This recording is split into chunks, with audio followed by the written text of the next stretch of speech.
당시 조선의 친러 정책의 중심에는 명성황후가 있었는데요.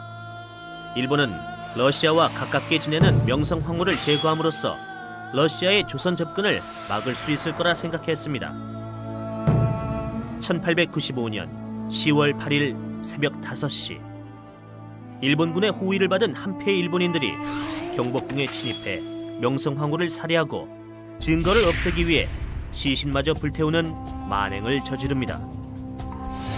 이들은 사건의 범인을 명성황후와 정치적으로 대립하고 있던 흥선대원군에게 덮어씌우는 계획까지 세우는 치밀함을 보였는데요.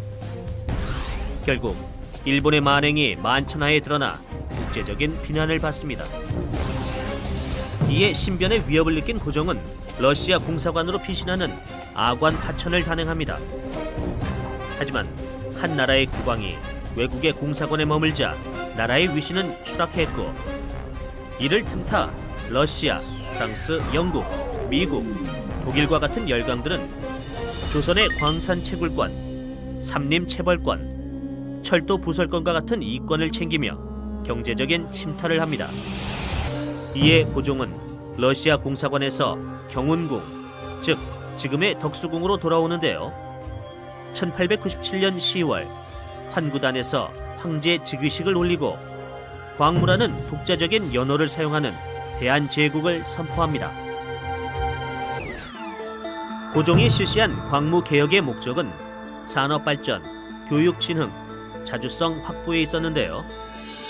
구본신참, 즉 옛것을 바탕으로 새로운 것을 참고한다는 것을 원칙으로 삼아 우리의 전통을 바탕으로 서양의 선진기술 문명을 부분적으로 받아들여 나라를 부강하게 하자는 것이었습니다.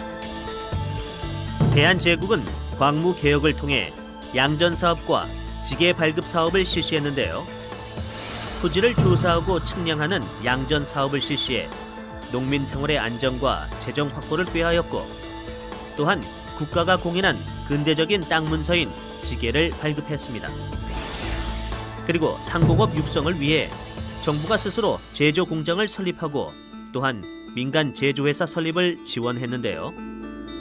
이와 관련된 기술 습득을 위해 유학생을 해외에 파견하거나 전국에 상공학교, 광무학교와 같은 실업학교와 의학교를 설립했습니다. 통신과 교통시설도 개선되어 우편, 전보망이 전국적으로 확충되고 서울, 인천, 평양, 개성 등지에 전화가 개통되는 등 근대적인 사회시설이 적극 도입됐습니다. 또한 외세의 침략에 대항한 자주적 국가 방위를 위해 군대를 정비하고 보강했습니다.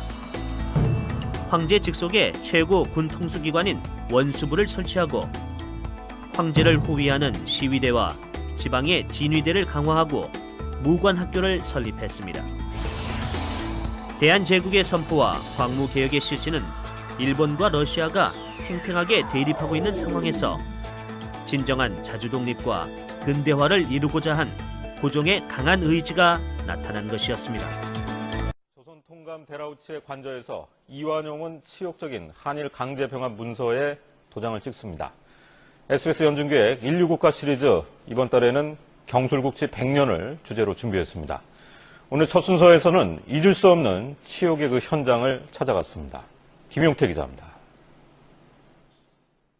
1910년 8월 22일 오후 1시 창덕궁 흥복헌. 복을 부른다는 이 전각에서 500년 조선 왕조의 마지막 어전 회의가 열립니다. 총리 대신 이완용은 한일 병합조약 체결을 위한 전권을 달라고 요구했습니다. 순종 황제는 망설였고 황후는 국세를 넘겨주지 않으려고 저항했습니다. 병풍뒤에서 그 회의 내용을 듣고 있다가 이게 정말 아니다, 너무 아니다 싶어가지고 국세를 침없게 감춰가지고 주지 않으려고, 빼앗기지 않으려고 마지막까지 저항했다고 하는 그런 이야기가 전해지고 있습니다. 하지만 실권이 없는 황실은 더 이상 버틸 수가 없었습니다. 이곳에서 순종에게 전권 위임장을 받아낸 이완용은 일본 데라우치 통감의 관저로 향하게 됩니다. 병합조약 체결이 이루어진 시간은 오후 4시.